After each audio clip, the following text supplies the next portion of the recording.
It is episode 199 of the Metal Roundtable. I am Metal Rob, and with me, as always, is the great Carcass John. And this dude right here. Yo, MTV Raps. What is that? What it says? But this guy right down here. He looks harmless enough to me. He's got an unreadable logo. Carcass, can you read that logo? Yes, I certainly can. I feel as though Carcass may have done this artwork. I could be wrong. That is a strangitude. Where did I get that title? Oh, from Osric Tentacles. Oh dear God! You got it done this time right out of the chute, didn't you? Right. Well, one of our regular listeners, Tony Clem, had a doctor's appointment today, and he said, "Oh man, I can't miss. I'm afraid I'm going to miss the show." And I said, "Well, I'm going to double down on the Osric Tentacles talk." So I've already said it twice, and I'm going to carpet bomb you with Osric Tentacles today. I appreciate. Was last week the first time that you didn't say it ever?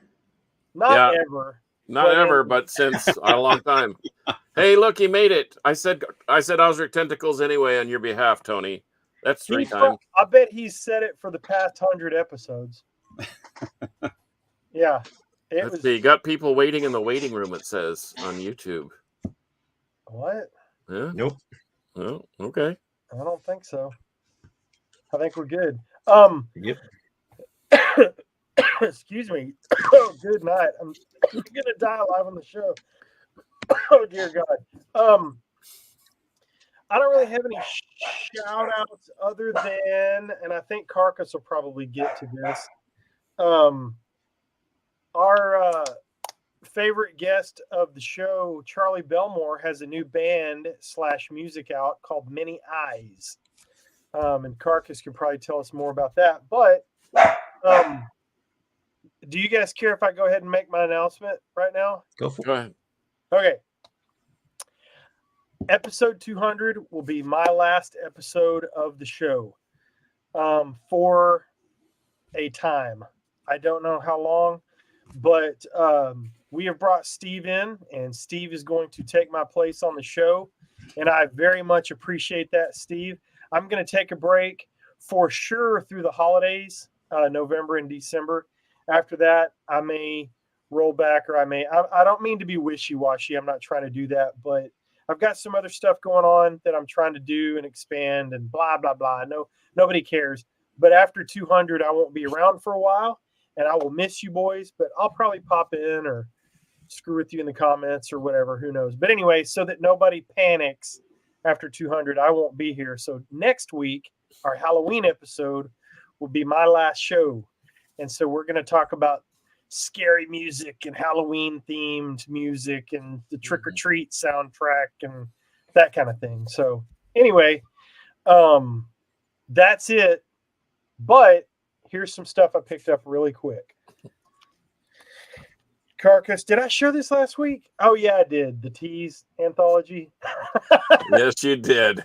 But I want you guys to be proud of me. I've gone pretty heavy lately for me. The new creator is amazing. I love it. It's called Hate Über Alles, which means hate over all, which does not mean what I thought it meant when I was like, I don't really need a t-shirt that says hate over all. Well, then I listened to the lyrics. I was like, oh, I get it now.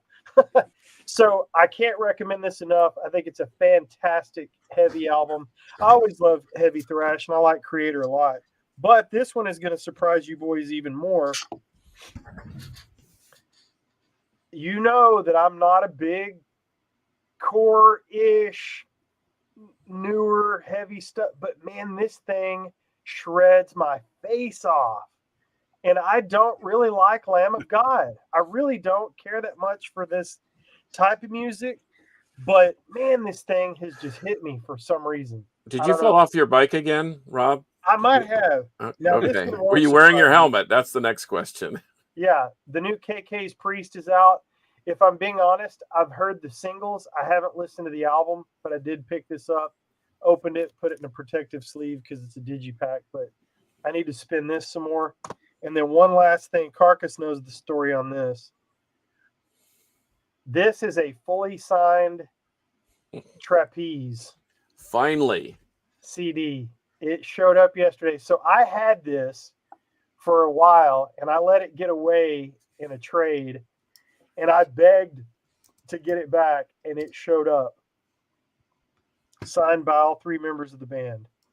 I'm very glad to get this back. Yeah, that's a pass down to your relatives type situation there. Dude, I can't believe it.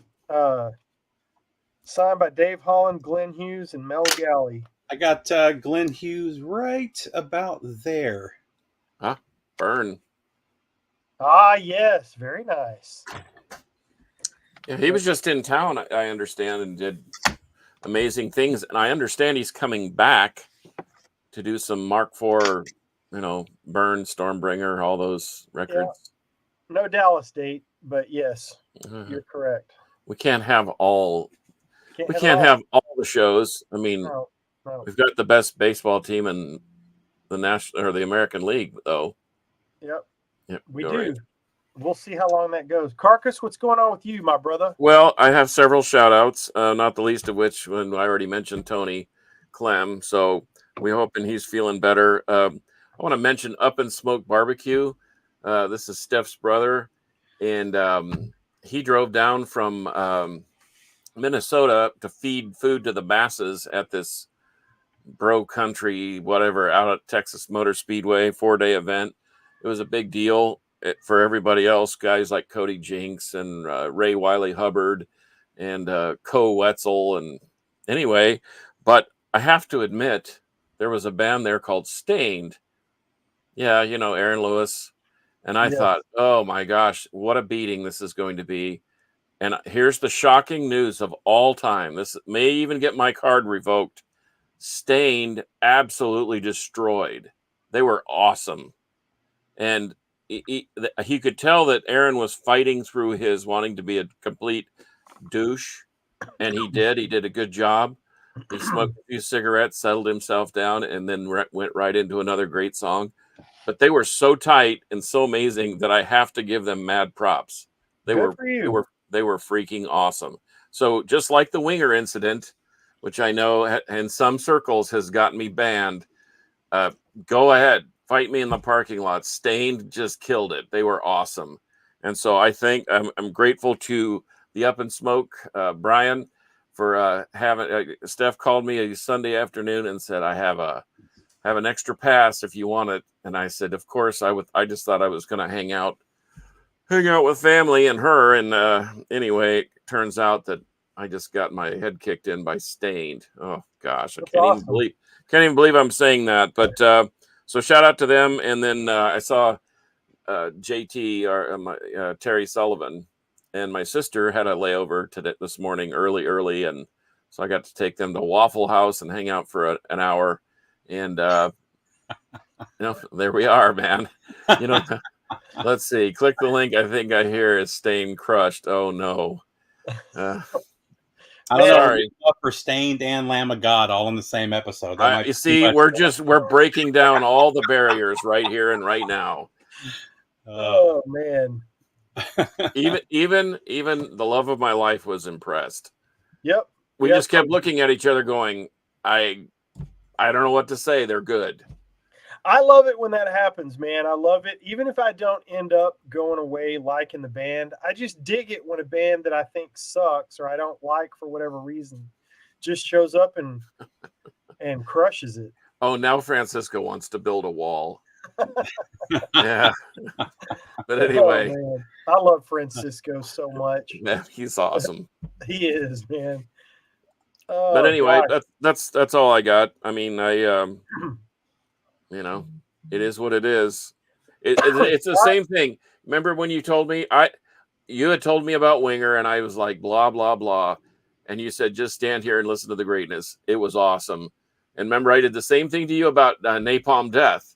Yes. You're like, oh, Napalm, whatever. And then you're like walking away going, I am now the biggest Napalm Death fan in the history of Napalm Death fans. Yep. I don't think a lot of people know. Napalm Death is a funny band, though, because when you hear Napalm Death, you just think death metal from 89 or 90, whatever. Yeah, But then when you actually hear them play, they're such a great band, and They are. they're a pretty dynamic band too. yep. And they can riff like nobody's Oh, yeah. business. Oh yeah. So anyway, Scooter, what's up with you? You're muted. Muted. You're muted. yay. There you go. There you go. Tentacles. Is that 5 Oh, references to God. Osric Tentacles? Go, Tony, go. This is a conspiracy. It is a conspiracy. We're going to Brand carpet new bomb album, you. 2023. It's really good. Quite enjoyed it. I'm sure it is. So- Oh, and speaking of which, Scott, for our prior discussion, I have an Osric Tentacles compilation coming your way. Sweet. I look forward to it. Steve? The only thing I got in was this, and I've had this for years on CD. I finally bought the LP. Oh, cool. This is my favorite album from them. They just took it to another level with this one, and so I've been playing that nonstop the last couple days. That's pretty much it for new, though. Cool. Yeah, I'm waiting for my new Osrics to come in the mail too. So when it gets here, I'll call Rob have up an- and tell him to. I did get an advanced copy of Warner. I don't know how well that sticker's going to show on there, but basically a bunch of songs recorded from 88 to 93 by members of Heathen's Rage. So there's 4 Warner tracks on there, and the rest are all tracks that 3 of the members of Heathen's Rage did. There are tracks on if you go to No Life Till Metal on Facebook, and you can check out the two tracks I put up there from that album. One's from Warner, the other one's from After the Rage. Warner is kind of Rob Warner is a singer. That's him there. His solo stuff was kind of, I don't know, kind of reminds me of a Heavy Dokken, but the Heathen's Rage stuff is just playing straight up, 80s style heavy metal. A little slower than they played on the albums from the 80s, but still great. I really enjoyed it. Especially there's a song on there called Gone South. I love that song. So that's going on sale. That's going on sale on vinyl and CD this Friday. roxrecords.com. That was fun to work on. Yeah, that was good stuff. And I think there's only 50 vinyl copies available to sell. Oh gosh, that's not very many. No, It's not. Matter of fact, Anger is Art. Anger is Art is also going on sale this Friday, the vinyl, and I know there's only 40 copies of that, or 50 copies of that left, because I think they pressed 200 copies. They took those copies to Steve Gaines' Anger is Art's record release show, and they sold a bunch of them there. So basically, what's going on sale is what's left. Yeah, I got mine. I'm very glad to have it. So I got the box set finally. The Vengeance box set came in the mail. The Anger is Art, and he caught me up on some CDs, so I was happy about that. But cool. Well, let's get into some Guitar Hero talk. So we are not going to run down the top 5 or 10 guitar players. We're just going to talk about our favorite Guitar Heroes. Who wants to go first? I'll start. I didn't do a list, but I just grabbed a bunch of records when I think Guitar Shredder or great guitar heroes. So the very first 2 I grabbed was from the 60s and 70s is Jeff Beck, one of the original, quote, shredders who inspired many, many, many, many guitar players. And of course, this guy, which nobody can deny. Yeah. Jimi Hendrix Experience. And now by 80s definition of shredder, because in the 80s everybody was doing shred metal and releasing instrumental albums. Hendrix was technically very different from them, but there's no doubt he was one of the big influences on that style and every guitar shredder that followed. So anyhow, those are 2 of my top ones from the 60s and 70s. I got a bunch more from the 70s, but someone else might want to add on to that list. I kind of went in a different direction. I didn't really go eras. I pulled out a few things just to kind of remind me, and I didn't even get all the way around the room. So basically what I did was I wanted to go with my angle being some dudes that I've seen that have just blown me away live. And I think underrated, the one that I'll talk about first, I think Jerry Cantrell is just phenomenal live. He's just effortless doing what he's doing, and he can shred or he can lay down a groove that will just melt your face off. And the the ones that move me the most with Alice in Chains and the Jerry Cantrell solo stuff, give me the slow, moody stuff. Man, he's so good at that. Everybody can melt your face off being fast, but man, that dude is awesome. And since I'm going first, I'll talk about another one real quick. Let's see here.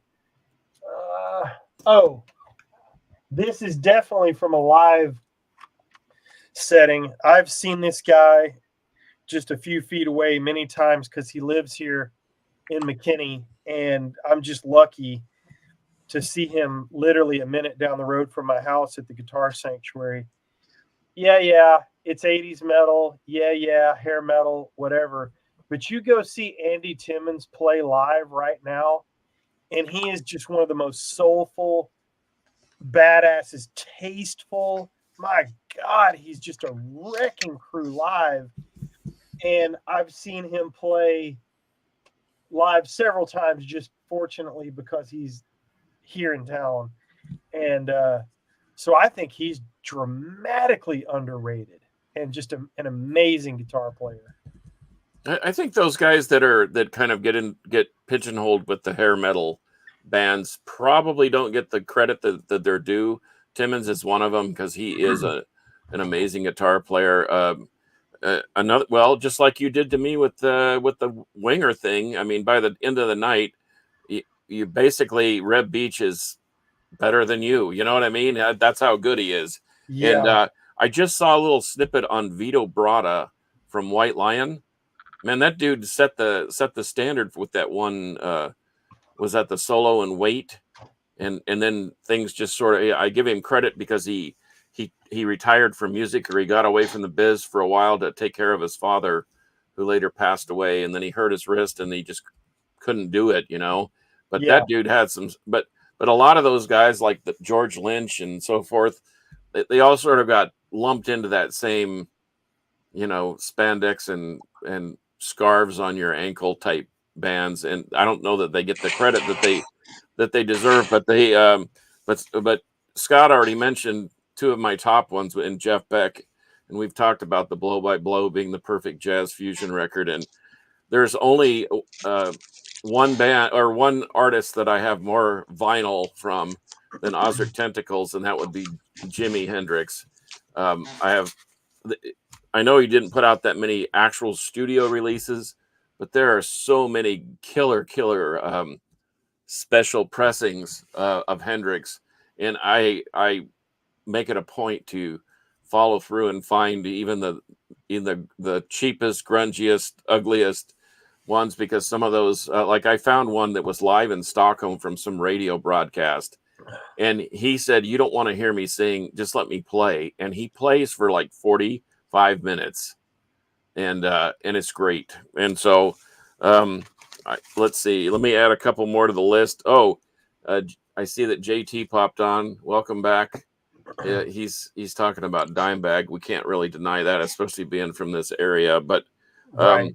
but he asked the question, what if you could only listen to one guitarist for the rest of your life? Who would it be? And he said David Gilmour. And it's hard to argue because there's so many great guitarists out there, but I would have to go along with that. But of course, Eddie Van Halen, you knew it at dropping in at 1:55 or 2 minutes in the Van Halen song, any Van Halen song, you were about to get your ears scorched with a brilliant lead that you'd never heard before and sounds that you never heard before. So you can't leave him out. And Billy Gibbons, he's kind of the opposite of a shredder, although he can play, you know, the moving sidewalk stuff that he had before ZZ Top is kind of intricate and weird, kind of like a Zappa, almost like a Zappa style.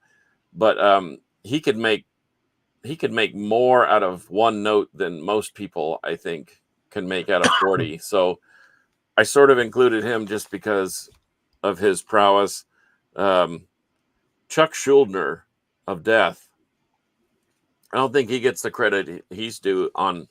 I mean, he had basically invented the death metal genre. Excuse me. So somebody else take it away. But those are just a scattering of mine. So we were originally talking about shredders. So I kind of went the metal. I wanted to stick with just metal, the metal shredder route. And I did a couple obvious ones, but there's some less obvious that I wanted to show too. Now you mentioned if one guitarist we don't listen to, and that was it for me, it'd be Rory Gallagher. I think he's the greatest guitar player of all time. But with the obvious stuff, the first two that came to mind for me when we talked about shredders were Marty Friedman from Megadeth. That Marty Friedman and Dave Mustaine is the perfect mix of shredders. They're both shredders. Dave has said time and time again, and he's not a guy that gives a lot of people credit that Marty Friedman made him twice the guitar player he was. And everything that he did, even if you get his stuff now, it's still just fantastic. If you're not, I'm not a big neoclassical guy, but every time I hear the Marty Friedman stuff, I love it. And then the other one that comes to mind is I think he's one. He gets a lot of credit, but I think he's one of the most underrated guitar players in metal. He just doesn't get enough credit for how amazing he is. So we got to go with Alex Skolnick. For Testament. He's just as technical as anybody out there, if not more. His jazz chops that show up in the metal or blow about everybody away. And for some reason, he always gets put behind guys like he always gets put lower on the list than the guys from what the hell is his name from Metallica? Kirk Hammett. Yeah, Kirk Hammett always gets put above him.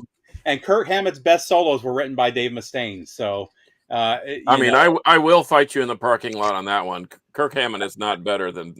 Oh no, I'm just saying we get those lists every year of the best metal guitarists, right? And I know. Alex Skolnick's like always number 9 or 10, which is ridiculous. And I've actually seen that 3-piece jazz thing that he does, and it's unbelievable that it comes out of those hands. It's just great. Yeah. So those are my obvious ones, but I'll show one less obvious one, and we'll let Scott show a couple more. It's going to be Mark Rizzo. So he's not really known for his virtuosity guitar playing, but he can do neoclassical with the best of them.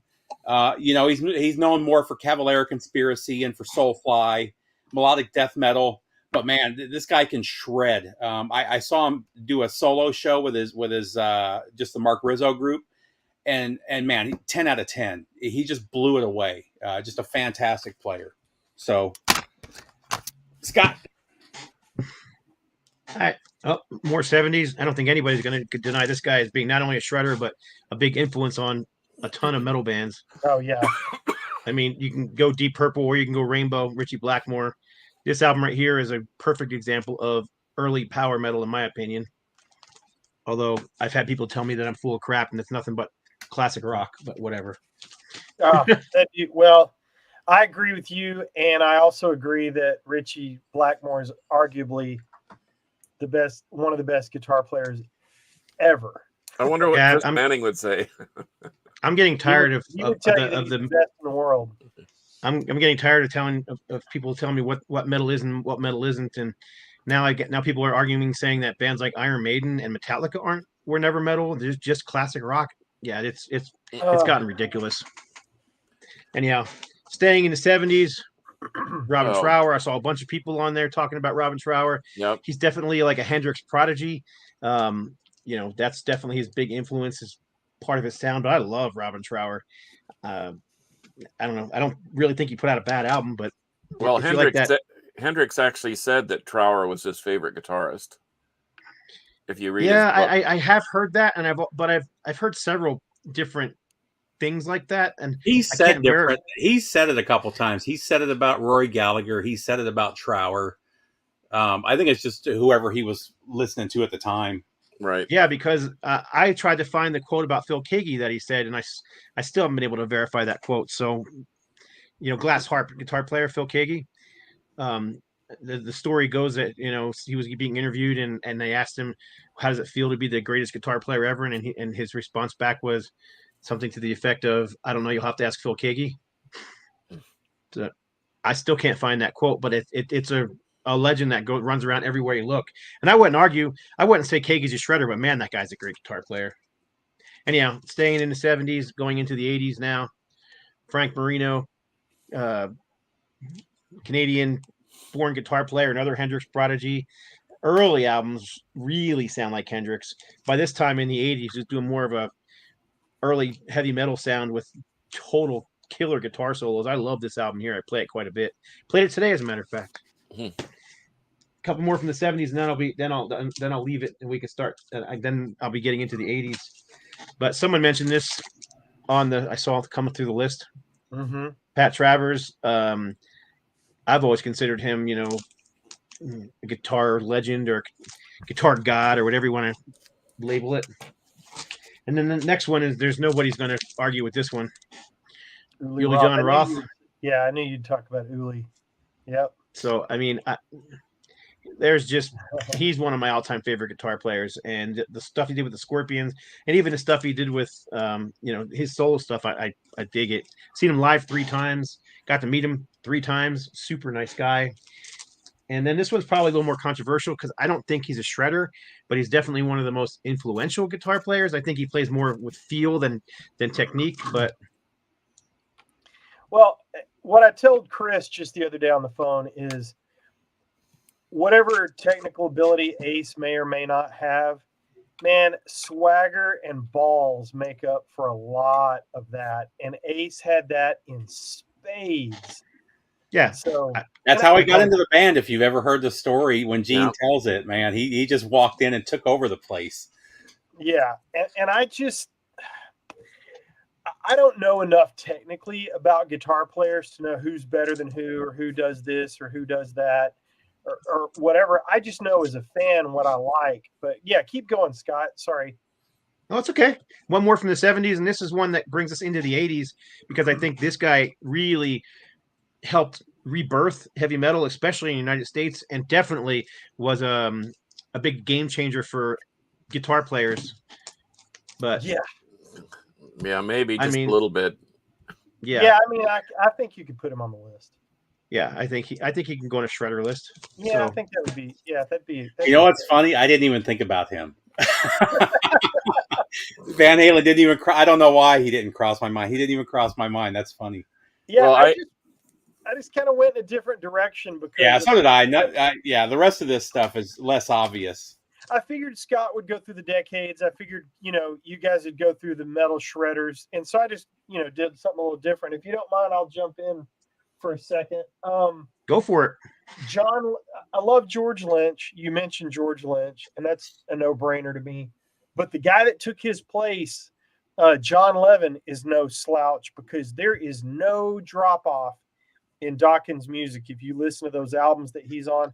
But then go see that dude live and watch him play the solo for Just Got Lucky or Breaking the Chains or Tooth and Nail, because it's just note for note. And so I think, the originator is a badass, but if you can cover it note for note with the same feel, there's something to be said for that too. Oh, dang it. First time. Good thing. Well, then I'll wait for him to return from the dead there. 1, 2, 3. Okay. No such luck. Go for it. Is he coming back? I don't think so. Okay. Well, a couple. Everyone's mentioned Kirk Hammett. We mentioned Eddie Van Halen. Well, do you know who their guitar teacher was? Yep. Who was it? Mr. Was it Satriani or Vi? I always get them backwards. Satriani. Okay. Yeah. And do you know who taught Satriani how to play? Oh my God, what's his name? Englishman. Mothers of Invention, wasn't it? No. Oh man, Richie Faulkner. Yeah. No, Alan Holdsworth. Oh, okay. Tony McAlpine. That's a good one too. Oh yeah. I have him on my list. But Alan Holdsworth was very super innovative, and he was shredding in a jazzy kind of way. And Metal Fatigue, if you ever have a chance, you're ever feeling in a little jazzy mood, grab that thing, and then you can hear some of the same structure and pentatonics and fingering motions and so forth that you'll hear with Satriani, and that he passed on to Kirk Hammett and to the like. Tony McAlpine was another one on there. He's not only a great guitar player, but man, he can play keyboards. And another one that I mentioned to JT when we were eating waffles this morning was Richie Kotzen. And there's kind of an obscure one, and I don't know if you classify Winery Dogs as metal, but it certainly is heavy rock. And not only can that guy shred, and we had talked about maybe extending this into guitar players shredders that can sing, and maybe we'll get into that one in a future episode, because I think that would be intriguing too. But Kotzen would definitely fit into that, because the guy has great pipes, and man, he can play. And should we leave out Stevie Ray Vaughan? I think not. No, I think not. Especially being from Texas. Where did I get cut off a minute ago? You got cut off when you were talking about the Dokken guy, John. Is it John Levin? Yeah. Okay. Well, he's a badass. Yeah. The most violent guitar tone in the history of metal. Yes. Is Gary Holt. It's just, and I think I'm gonna see him in a few weeks. And when I introduce myself to him, I'm gonna say, "Hello, Gary Holt. You have the most violent guitar tone in the history of metal." And I'm just gonna see what he says. Well, and his unholy alliance with Lee Altus is probably as good as the late '80s, early '90s versions of Exodus with Hunt and so forth. But not to be outdone in the just brutally amazing tone and killer guitar player, and personally, Carcass, overall great human being, Larry Berrigan. Oh yeah.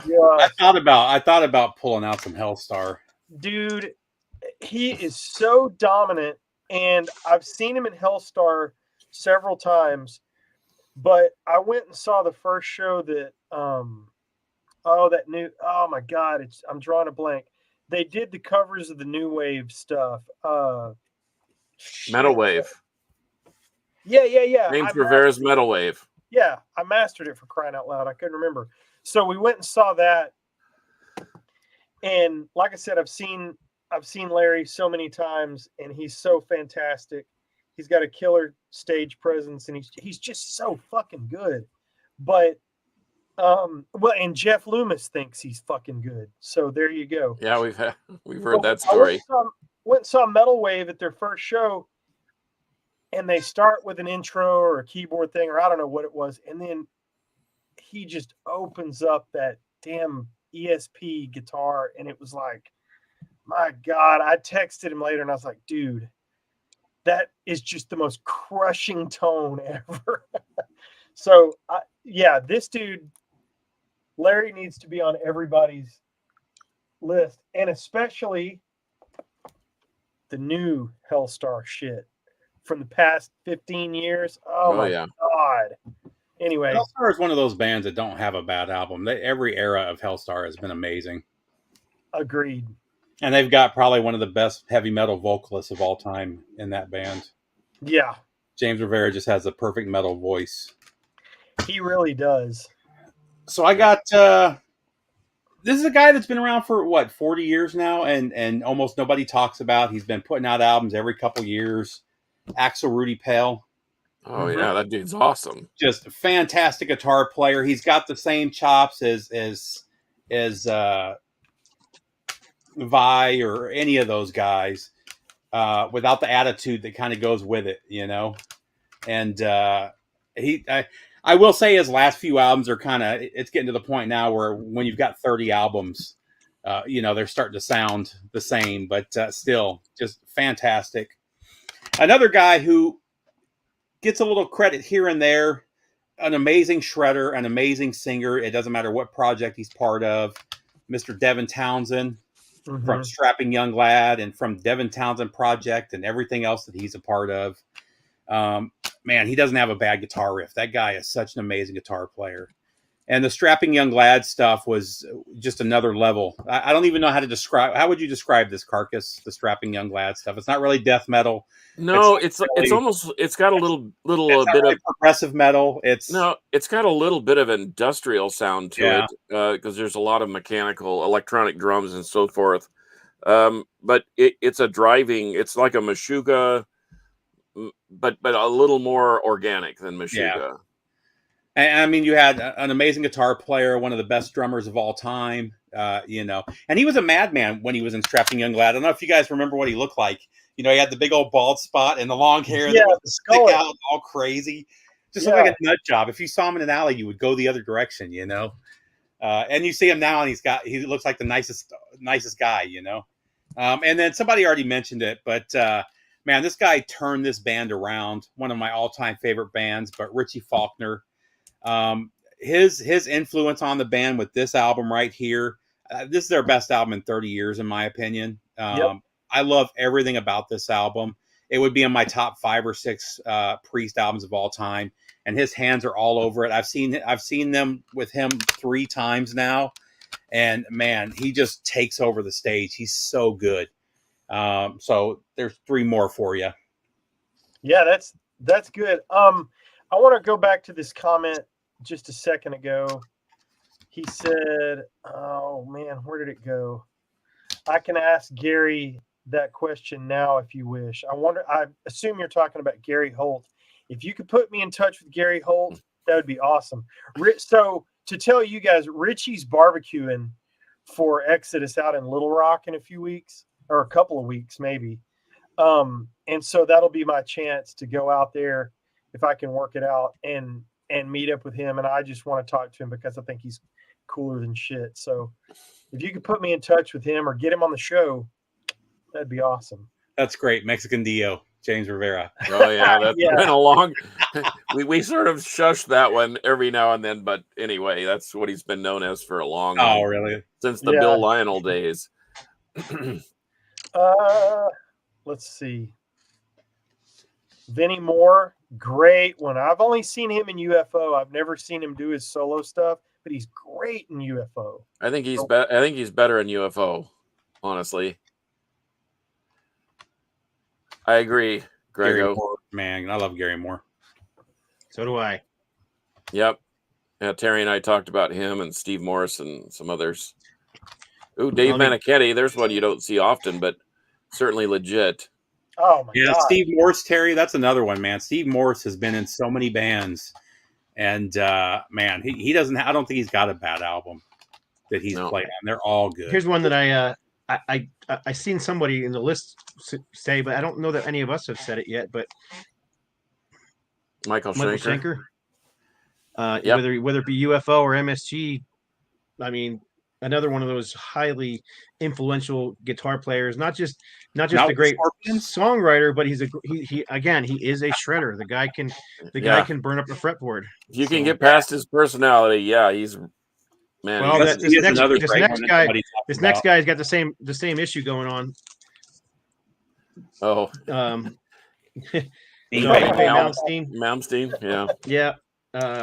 This is back in the 80s, but I mean, this is another game changer. This guy really changed what was going on in heavy metal at the time. When this album came out, actually, it was this album that came out, and not too long after it, another one came out, which I know I have in here somewhere. Let's see if I can find it real quick. And this one here, I think these both were kind of game changers as far as guitar playing went. Impellitteri. Mm-hmm. And Mozzie and all those guys kind of sprung onto the scene around the same time, and we were just amazed that these dudes could, Right. I was a drummer, anything a guitarist could do is wild. But you guys already kind of mentioned this guy. This is Axel Rudy Pell in his pre-solo days when he was back in Steeler, the European Steeler, not the American Steeler, obviously. Mm-hmm. We kind of already mentioned this guy too, but I pulled the album, might as well show it. Yeah. I mean, my favorite thing he's done was with David Lee Roth. So, hey, do you have the Spanish version of that? The Eat 'em and Smile? No, I do not. I only have the U.S. version. Would you like the Spanish version? I'd love to hear it. I love that album. It's one of my Where David Lee favorite Roth things David sings Lee the Roth whole did. record. Yeah, the David Lee Roth sings the whole record in Spanish, and That's awesome. And I think that the production sounds a little heavier and a little better. Oh, Actually, right on. so I have them I both. saw that tour, and I still have the tour book from it. But we showed this one. We talked about this guy too, but different style, especially this particular album, his first album. I used to use this one all the time just for relaxation, man. When I was in college, me and my roommate would put it on just to crash to because it was such a relaxing album. So, but it's still the guitar playing on it is unworldly. That's the one I'm looking for. Well, and people don't realize. See, I think the reason why I love Satriani so much is he can play anything: blues, rock, speed metal. Yep. And people don't realize maybe that. Well, I realize it, and you probably realize it that he produced the third Possessed or that Possessed EP, so he can even do that kind of speedy thrashing madness. I mean, the guy can do anything. In fact, that would be if I had to just shut it down and listen to one guitarist, he might be the one. How about this guy? Yeah, he's great. He's great too. Oh my gosh, Akira Takasaki. Yes. Yeah, picture in the back. You can't really see it. And he's still doing it. They just had an album come out not too long ago. They're still putting stuff out. Are they up to fantastic? Are they up to 30 or more records? Oh my God, I don't even know. At least. Well, that doesn't even include the Japanese versus the U.S. version of half of them. Right. Yeah. Yeah. It's almost impossible to keep up with their catalog. They've been to Dallas a couple times, and I keep missing them. Yeah. I'll give you one more. This is I'm going to throw 3 albums by this guy because a name I haven't heard anybody say yet. But David T. Chastain. This is one of his instrumental shred solo albums, and then you've got, of course, Chastain with Leather Leone vocals. God, Leather was so who good. I love. But my favorite band of his is one that most people don't even seem to care about, but it's CJSS. Oh no, I saw them in Cincinnati with about 6 people, and it was they acted like there was 6 million people out there. It was so awesome. We roadied with Poser Mark and Motorhead Derek, and we went up to Cincinnati. We trolled the record stores, and let me tell you what, CJSS is legit. And the first time I ordered something from Leviathan Records, he said, "Leviathan Records, this is Dave," and I said, "Dave Chastain?" "Yes." And I'm like, "Wait, you answer your own phone?" And sure enough, he took my order, he signed all my stuff, and sent it to me immediately. It was great.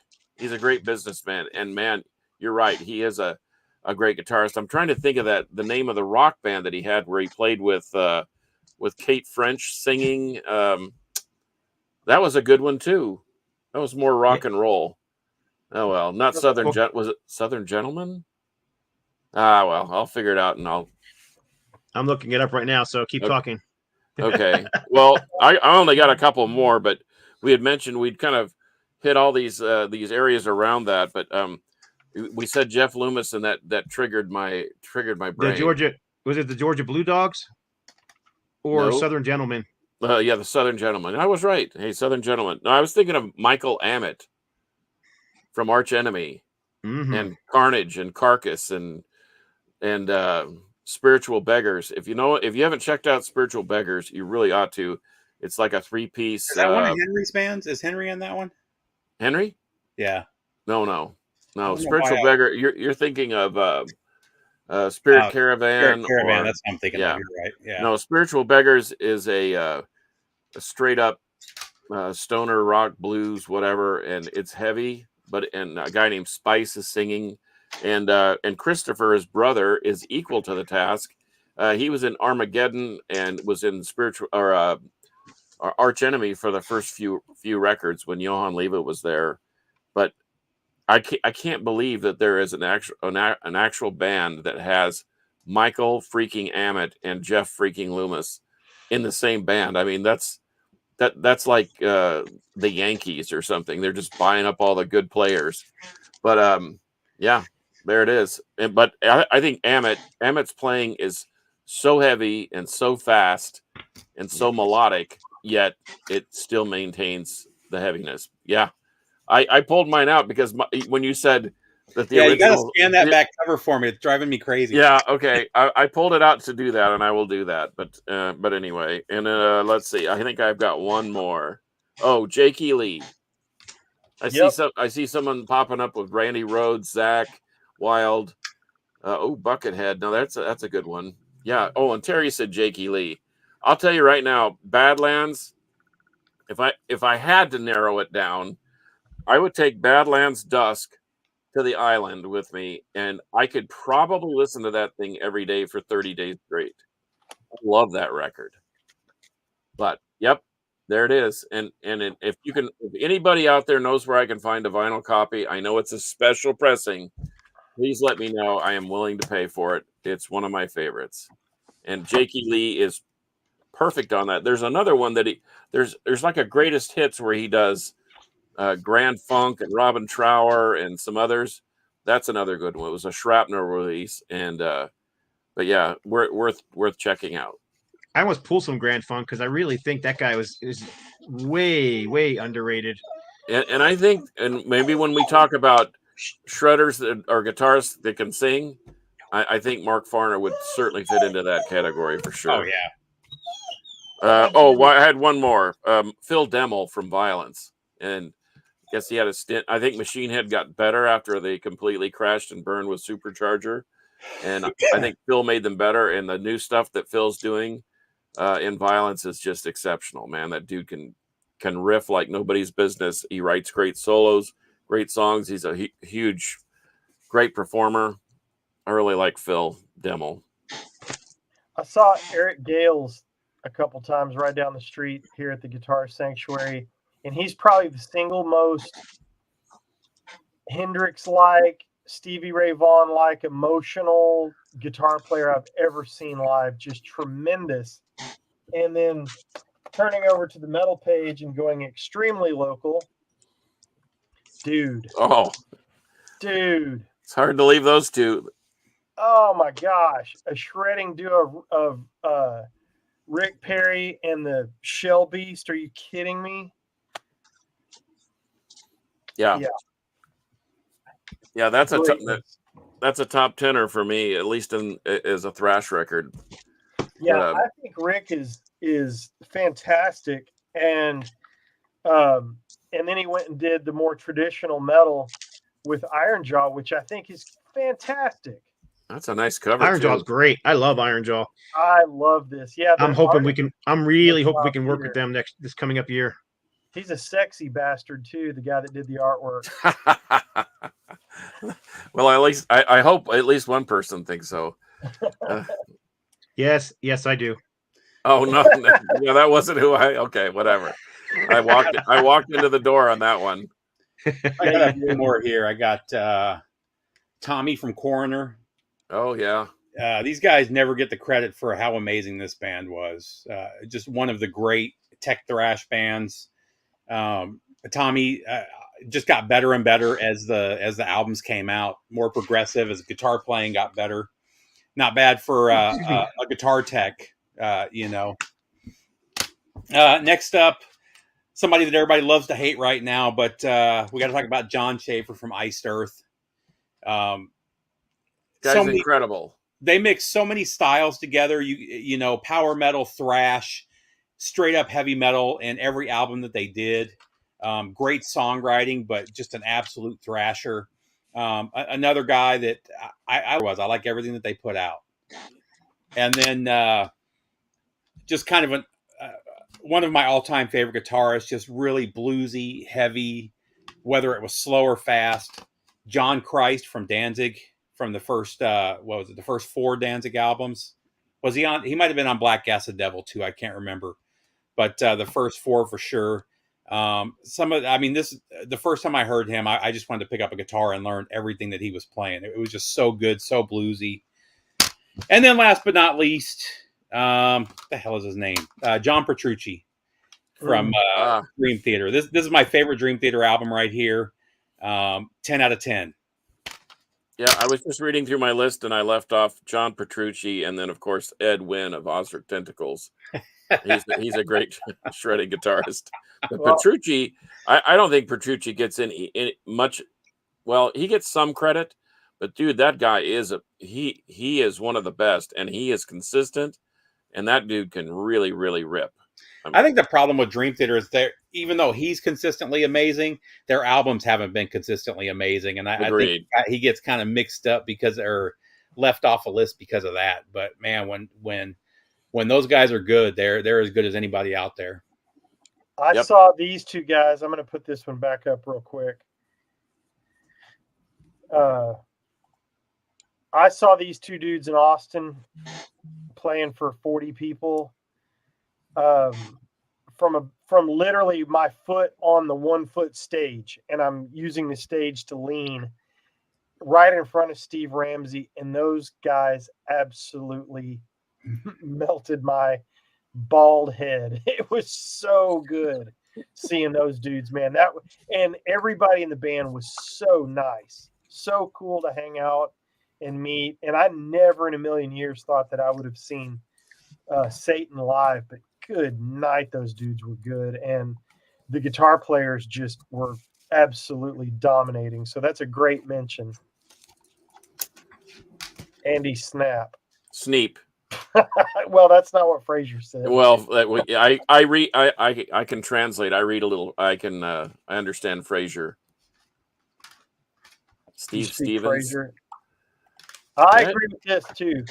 I Yeah. love Aldo Nova. I freaking love Aldo Nova. He's a good one, Oh, sorry, I'm trying to do. especially when he's playing lead for Michael Bolton. Say that again. Especially when he's playing leads for Michael Bolton. You know, also we didn't mention that. Just came to my head was Vinnie Vincent. Yeah. Somebody mentioned that Somebody earlier. did mention that. Good day in the thing. Yeah, I saw somebody mention Michelangelo too, and I would agree on that. But I mean, you can't call him anything but a shredder. That's what that was his shtick, you know. What I loved about Michelangelo was everything about him, everything about his bands. It was just 100% over the top.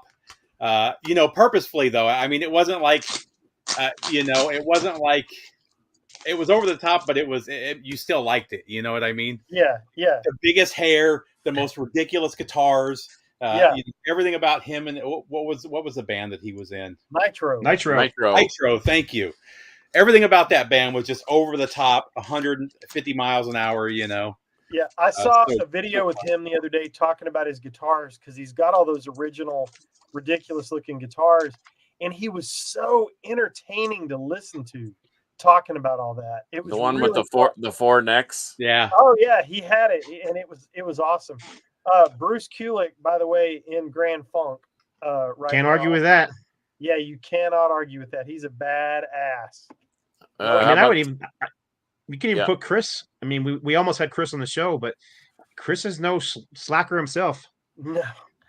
No, my gosh. You talk about, Chris Manning, that is, but if anybody doesn't know what we're talking about. I'm biased because I've known him for 30 years, but he's just so overlooked and underrated. Such a great guitar player. So you mentioned Steve Ramsey and Russ Tippins. Really hard to find now, but this is one you guys need to check out if you haven't checked it out. Yep. Fantastic. I had that on vinyl. What's that? I used to have that on vinyl. It's funny. It's easier to find on vinyl now than it is on CD. That's one of the. But fantastic. It was that era when they were trying to get away from Satan. They did this one, and what was the other band that they kind of split into? Oh, New Pariah. Yeah, but fantastic album.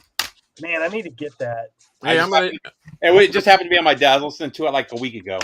Hey, I'm going to say another bold statement, and I know that that Francisco may be embarrassed by this, but for what genre of music he normally plays, he is a riffing genius. Cemeterian, Heavy Roach Activity, the Eat the Decay stuff. I mean, it's grindcore, but it's done with flavor and good taste.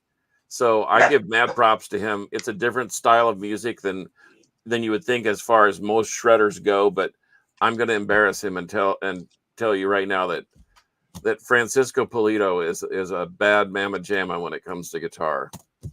Straight up. Here's one for you. Before we go, John, here's one for you I didn't think about until just now, but what do you think of Steve Marriott? Mm-hmm.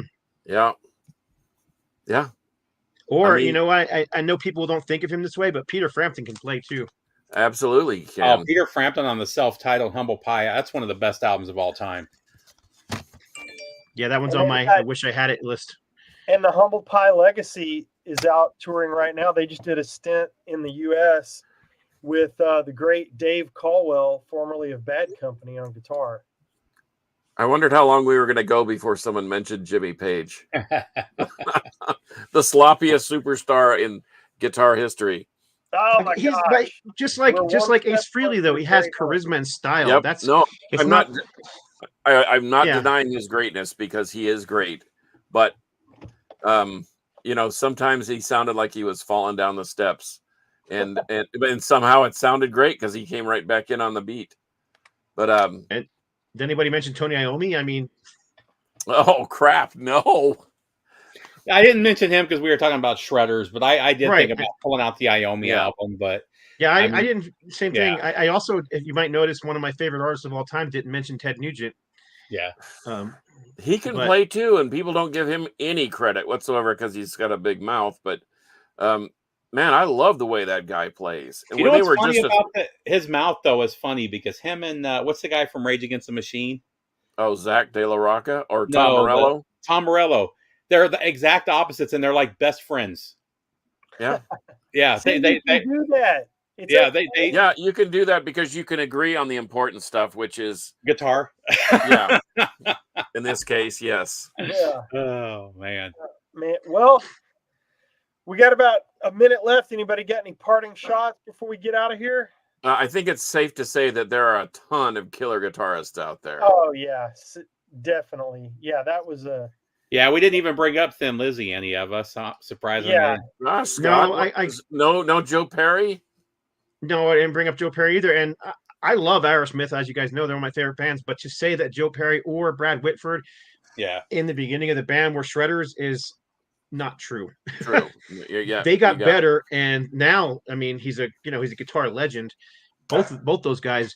I've often heard Perry say that Whitford was the better guitar player, but I love them both, and I love Thin Lizzy too. But I was just thinking shredders, those guys who tear up a fretboard, you know.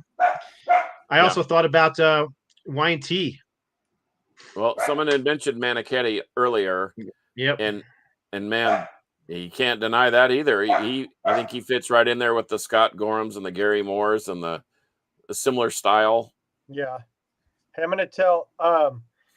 Hit me up on email. IamMetalRob@gmail.com. 2 M's. IamMetalRob@gmail.com. Or you could just look me up, Rob Caldwell, COLWELL on Facebook.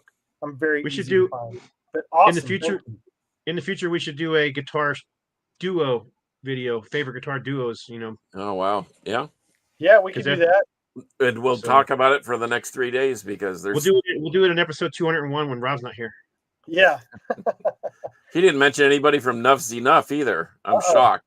Nope, I did not. Although he did Um, measure Dangerous guitars, so Andy Timmons. I did. I got my hair metal in there. I Yeah. thought we were going to get some Cinderella from you, Rob.